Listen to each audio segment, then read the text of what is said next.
रहीम। आज का हमारा टॉपिक है adrenal gland. Adrenal gland located होता है किडनी के टॉप पर एक कैप की तरह। ये कॉर्टेक्स है और ये अंदर वाला जो है ये मेडोला है। एड्रिनल कॉर्टेक्स जो है ये जख्म को ठीक करने में मदद देता है। इसके टू पार्ट्स है, एक है मिनरलोकोर्टिकॉइड्स एंड गिलकोकोर्टिकॉइड।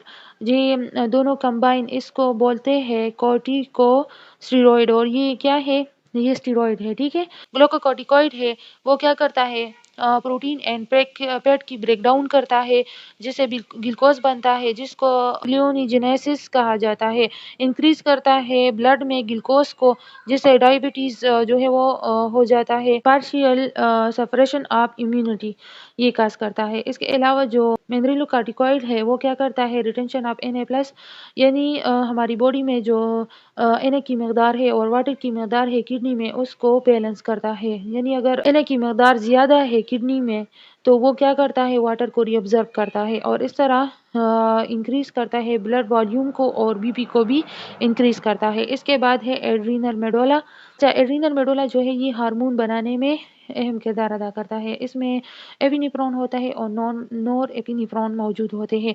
एपिनेफ्रॉन जो है ये स्टिमुलेट करते हैं मेटाबॉलिक एक्टिविटीज़ को, तेज़ करता है ब्रोंकियल डायलेशन करता है यानी खुराक की नालियों को खोलता है और इंक्रीज करता है ब्लड फ्लो को मसल स्केलेटल मसल के तरफ, जैसे हार्ट हो गया, मसल और हार्ट की तरफ। ठीक है, यूज इसके क्या है, यूज इसको अस्थमा अटैक के लिए है क्योंकि जब हमारी बॉडी में अस्थमा हमें होता है तो जो खून की नालियाँ है वो पतली हो जाती है, तो इसके ज़रिए खून की नालियों को जो है बड़ा किया जाता है और इस तरह अस्थमा अटैक को कंट्रोल किया जाता है।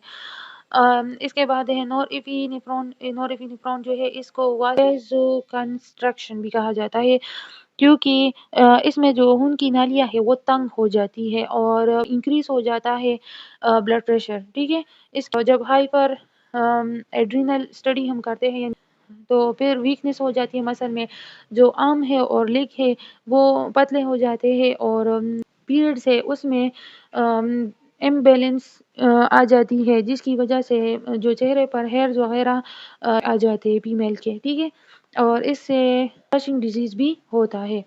डिफिशिएंसी अगर हो जाए तो इससे एक डिजीज़ एडिसन्स डिजीज़ होता है, वीकनेस होती है, इससे बीपी जो है वो डिक्रीज़ हो जाती है, वेट लूज़ होता है और चेहरे पर जो है पिगमेंट आना शुरू हो जाते हैं।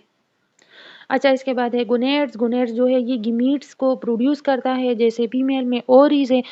ओवरीज क्या करता है, ओवरीज प्रोड्यूस होता है उआ से as well as female sex hormone.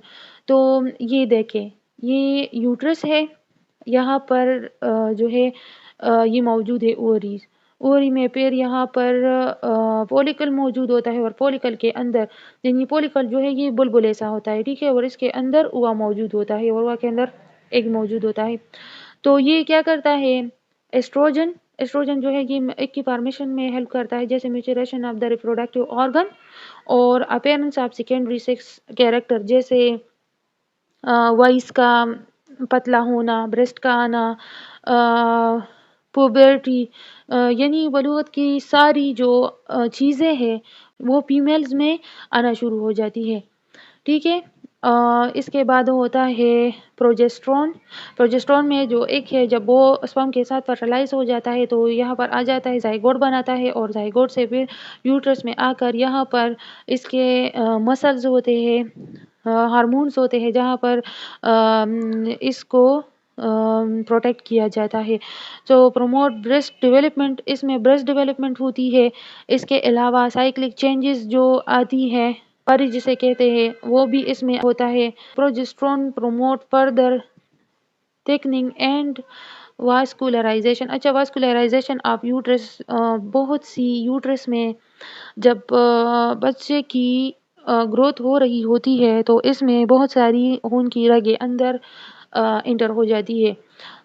तो इसको जब खून की जो रगें है वो अंदर हो जाती है तो उसको वास्कुलराइजेशन कहते हैं। ठीक है, अच्छा, maintain pregnancy and develop a breast, ये प्रेगनेंसी को भी मेंटेन रखता है, 9 मंथ तक इसकी प्रोटेक्शन करता है। اور ڈیولپ کرتا ہے بریسٹ ڈیورنگ پریگنینسی. جو بریسٹ کی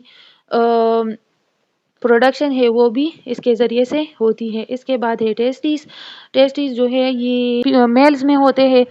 میلز میں اسپرم کی پروڈکشن کرتا ہے. سیکس ہارمون کو ٹیسٹوسٹیرون کہا جاتا ہے. اس میں پینس ہے. پینس کے نیچے اسٹروم موجود ہوتے ہیں جس میں ٹیسٹیز کی پروڈکشن ہوتی ہے.